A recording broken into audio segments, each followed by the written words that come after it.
Yo me salgo un poco de... No creo que me salgo del tema, pero voy a hablar desde otra perspectiva, a lo mejor, que es la nuestra, la que vivimos la gente del pueblo y la que hemos vivido tantos años en barrios como en el que yo vivo tantos años, que es Vallecas, y dentro de Vallecas últimamente en Entrevías. Se habla de crisis y yo digo que ahí sí nos han metido un gol con esa palabrita. Crisis significa juicio, que yo sepa. Y sí, desde ese punto de vista, crisis significa que hagamos un juicio de la situación que estamos viviendo. Pero lo que ellos han llamado crisis, yo lo llamo un atraco a mano armada, un atraco a nosotros. Desde las fuerzas del capital, por supuesto, veamos quién se beneficia aparte de la banca. Y esa situación yo creo que la llevamos viviendo muchísimos años. No es de ahora, no es nueva, y las situaciones de precariedad, de desposeimiento que se ha vivido en barrios como los nuestros, no digamos también en el campo y demás, pues eso es muy secular. Yo me voy a referir a algunas cosas que a mí me han preocupado en estos años, de las que he ido viviendo de cerca, porque nos han afectado a todos y hemos hecho una dejación de funciones muy grande, pero nosotros los que estamos aquí, hemos hecho dejación de funciones. Y os voy a recordar algunas que no son exhaustivas, pero por decir de las que hemos vivido, por ejemplo, desde los años 80. Me acuerdo con el tema de la droga, en los barrios nuestros se llegaron a crear manifestaciones poniendo en línea de pancarta drogatas fuera del barrio como las ratas. Es decir, en el tema de la droga implicamos a los chavales de nuestros barrios, a nuestros hijos, que han muerto tantos, que ha sido indiscutiblemente un genocidio. Culpábamos a los chavales de nuestros barrios, en vez de nos habían metido un balón para jugarlo nosotros, en vez de devolver esa pelota y juzgar entonces a los que se beneficiaron de la droga, del consumo de droga en nuestros barrios y en nuestros chavales. Primero el gran capital ha sido durante tantos años como la segunda fuerza económica en el mundo, precisamente por ser ilegal. Y segundo, también se han beneficiado los políticos porque una juventud potencialmente luchadora se le ha hecho dormir. Esto recuerdo que un chaval de instituto, de 17 años así, me preguntaba un día: ¿y tú culpas al gobierno de que nosotros nos estemos drogando? Que la juventud se drogue. Digo, coño, así parece muy fuerte. Pero sí es verdad que a los gobiernos, a ningún gobierno de los que hemos tenido desde la dictadura, le ha interesado una población luchadora joven. Y entonces le venía muy bien que la gente se drogara. O sea, hoy son las drogas también, además de esa, pero esa fue muy significativa y produjo tantas muertes. Y nosotros, en vez de poner la vista allí, la pusimos en los chavales del barrio, los criminalizamos nosotros también, y criminalizamos a los últimos vendedores en el eslabón, o sea, a los gitanos y a los miserables que para sobrevivir también se dedicaron a venderla como último eslabón, que eran los que luego, por supuesto, podían ser detenidos. Cuando la policía estaba implicada, los jueces estaban implicados, los políticos estaban implicados. Acordaros que en el País Vasco, uno de los centros de distribución de droga en aquella época, en los 80, fue el cuartel de Inchaurrondo, con el Galino, era, ¿no? O Galindo, ¿no? De coronel jefe. Se instruyó una causa que se llamó pues el caso Navajas, porque el fiscal que lo llevaba se llama así, ahora está en el Supremo. Aquello se archivó, allí ya no pasó nada más. Pero vamos a otras esferas. Yo he vivido durante muchos años, y creo que hemos vivido, la dejación de funciones de los maestros en nuestros barrios. Hoy hablamos de la lucha también de la escuela pública, y una lucha que encabezan los propios afectados, pues maestros, profesores, tanto de instituto como de universidad. Pero fijaros lo que ocurría también desde los años 80. Ya el maestro ya no tenía autoridad sobre el alumno, se le quitó por ley. Es decir, si siempre el maestro ha sido una autoridad natural en nuestros barrios, en nuestros pueblos, lo harían mejor o peor, pero era una autoridad natural, porque había una relación fuerte entre maestro-alumno, maestro-educando. Había una relación fuerte, pero si pasaba algo, todo lo que pasaba en una clase lo resolvía el maestro con los alumnos. Ahora no. Ahora se pasa a comités de disciplina, el maestro no entra a valorar la situación, se le quita de en medio, se pasa a un comité de disciplina, de ahí pasa a la comunidad de tutela, y todo el mundo ha dejado, es decir, si el chaval podía tener seguridad porque un maestro le iba a defender, ahora ya no tiene quien le defienda. Eso que crea miedo en la escuela, inseguridad en la escuela, por lo tanto rebeldía y por lo tanto violencia, porque es violencia que parte del miedo, de la inseguridad. Pasó con los padres lo mismo con respecto a sus hijos. Se nos dijo que teníamos que denunciar cualquier situación de nuestros hijos a la policía. Los padres ya no fueron autoridad para los hijos. Los padres dejaron funciones. Los niños han estado en inseguridad con respecto a los padres. Con los vecinos, nuestros vecinos, se nos obligó a que cualquier cosa que ocurriera de vecino a vecino se denunciara, y además que podían ser denuncias anónimas. Y hemos hecho dejación de funciones. Ya no nos defendemos entre nosotros, nos agredimos entre nosotros. Ahora ya no hay miedo entre nosotros, porque se nos puede acusar y no sabemos ni siquiera de dónde nos viene la acusación. Y fijaros todo esto lo que ha ido generando de criminalidad de las poblaciones pobres, de inseguridad, por supuesto. Los médicos también participan hoy en luchas reivindicativas. A los médicos se les impelió a que cualquier situación en un menor o en un joven que pudiera ser sospechosa de malos tratos que hubiera podido pasar, inmediatamente se acudiera a la policía. Es decir, los médicos tienen que denunciar, obligación de denunciar desde las urgencias cualquier lesión de un menor para que la policía investigue. Hemos ido haciendo dejación de funciones y poniendo todo en el sistema policial. Ya tenemos a la policía en las escuelas para controlar y vigilar, más los trabajadores sociales hoy son correa de transmisión, de criminalización de la pobreza, gracias al control que ejercen sobre la población. Control que pasa a los registros de la Seguridad Social y de ahí pasa a los registros de la policía.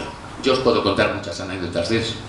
Una niña que ha vivido en mi casa, se casa y están trabajando ella y su marido, y a los 6 meses quedan en el paro los dos y empieza a pedir leche en la Seguridad Social para la lactancia de su hijo.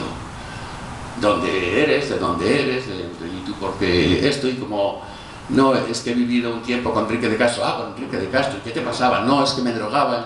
Ah, te drogabas. Hijo de riesgo, controlado.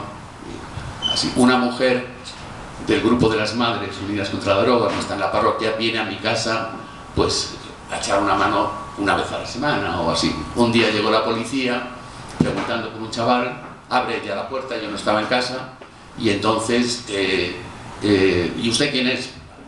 Firmar, porque dice, yo no conozco a ese chaval, esperen, cuando venga el cura ustedes le preguntan, no sé. ¿Y usted quién es? No, yo la empleada, me dijo, por decir algo, a la empleada. Muy bien. Al mes la llamaron de la Seguridad Social porque estaba recibiendo una pensión no contributiva y le quitan la pensión porque estaba en mi casa. Denuncia de la policía. Es decir, todo es un conglomerado. Nosotros hemos permitido que hemos dejado todas nuestras autoridades naturales en manos de los poderes del Estado. Y yo no sé si os dais cuenta lo que esto está significando en nuestra población. Os he citado, creo que y así está nuestra población pobre, además criminalizada. Hoy el pobre es además objeto de consumo para el gran capital. Antiguamente no. Hoy es objeto de consumo. Es un negocio. No hablemos, si hablamos ya de ONGs. Las ONGs mismas, si se crean en los años 80 también, gobernando el PSOE, son también correa de transmisión de los intereses del Estado para controlar la población. Porque tienen que dar todos los datos de aquellas personas a las que atienden. Cuando nos hemos negado nosotros a dar esos datos, hablo de la coordinadora de barrios menores y jóvenes y cosas de esas. Entonces se nos negaban, no digo las subvenciones, la manutención de los pequeños. Se nos negaba por no colaborar con los intereses policiales, criminalizadores del Estado. Yo creo que entonces hemos perdido nuestra identidad y a mí me parece que en este momento que estamos intentando recuperar terreno, estamos intentando generar redes de solidaridad de nuevo y de lucha, no puede ser si no recuperamos además nuestra identidad. Y nuestra identidad, la que se ha vivido en otras épocas, y por qué no se puede vivir en esta. Tú has dicho lo imposible, lo hacemos posible. La utopía es una posibilidad permanente, porque siempre tenemos signos de que la utopía se produce aquí y ahora en este momento. Cuando un chaval lo sacamos de la cárcel hace unos días, 8 meses preso, un marroquí que había sido inocente de lo que le acusaban, pero esto está ocurriendo permanentemente y sobre todo con los magrebíes, los persiguen y subsaharianos a lo bestia, pues ha sido declarado inocente en el juicio, absuelto después de 8 meses en que ha perdido trabajo y de todo, simplemente porque la policía dijo que este había hecho lo que fuera. Yo creo que es el momento en que nosotros recuperemos la fe. Intentamos movilizarnos en un abanico de reivindicaciones justas: sanidad pública, enseñanza igualitaria, vivienda contra los desahucios, pensiones justas, constitucionales, se pide esta ya a la mesa por referéndum, estatal también, la renta básica ya. Es importante que simultáneamente nos organicemos en foros, a la vez que luchamos, nos organicemos en foros, en los barrios, en los pueblos, donde sea, para que se trate de la recuperación de nuestros valores más allá de ideologías dogmáticas. Tenemos que hacer reflexión, interiorización, tenemos que recuperar la espiritualidad humana. ¿Por qué hablo de la fe? La fe también nos han arrebatado ese concepto, se la llevaron las religiones, de tal manera que cuando hablamos de fe parece ser que siempre se habla de religión. La fe es un elemento humano, no es un elemento religioso. Y la fe no solo es un elemento humano, sino que es patrimonio de la humanidad. La fe del creyente o la fe del ateo, porque la fe es en la vida, en la persona, en el grupo, en el otro y por tanto también en mí mismo. Se extrapoló, robaron esa fe del ser humano, la robaron las religiones, la robó el sacerdocio. Ellos decían: vosotros no podéis, pobrecitos, Dios sí puede, viene a salvaros, y yo que soy su intermediario, pues os voy a salvar, entonces hacerme caso a mí. Y la gente, bueno, aquello del opio del pueblo, que es muy antiguo, Marx acuñó el concepto, pero yo en el Evangelio lo leo, que la religión es el opio del pueblo. No acuñado así, pero dice otras muchas cosas. La fe te implica, da seguridad. Si el niño tiene fe en el padre y el padre le responde, el niño va creciendo con seguridad. Si tiene fe en el maestro y el maestro le responde, el niño va creciendo con seguridad. Si el padre o el maestro le fallan, la madre, el niño pierde la seguridad. Tiene miedo. La fe se opone al miedo. La fe no se opone al ateísmo. Ese era el concepto religioso. La fe se opone al miedo. Hay una frase que os la digo, sabes que es para mí es un libro que yo también os lo recomiendo,